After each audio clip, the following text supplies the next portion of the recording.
Hello sir, আমি সরকারের তরফ থেকে সার্ভে করবার আইছি।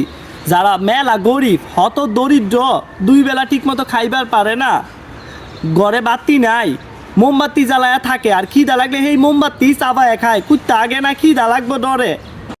তাদের যত ঋণ আছে সরকার বলছে সরকারের তরফ থেকে ঋণ মুক্ত করব আর অনেকগুলা ধন দিব। আপনি যদি জানা শোনা কোনো মানুষ থাকে দয়া করে আমাকে একটু দেখায় দেন। ভাই বানায় বানায় কিছু কই দে, অনেকগুলো টিয়া পাবি। আমার মাটির মধ্যে কিছু নাই স্যার।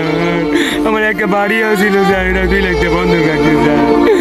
আমার সব মিলে স্যার 20 লাখ টাকা ঋণ স্যার। আমি তার মতনের মধ্যে 2 লাখ টাকা আমার স্যার ঋণ লেগে আছে স্যার। হ পাই 2 লাখ টিয়া, পাই 2 লাখ। টিয়া দে, আমার টিয়া দে, আমার টিয়া দে। স্যার আমার বাঁচান স্যার, আমার বাঁচান। হ্যাঁ আব্বা, তুমি যে খবর লইবার কইছিলা খবর লইছি। বুঝিরে যদি হে ফলার লাগে বিয়া দাও তাহলে তো বুঝির ভিক্ষা করে খাওয়া লাগবো। সেটা তো মেলা ফুসফুসা, মাটি খায় জীবন পার করে।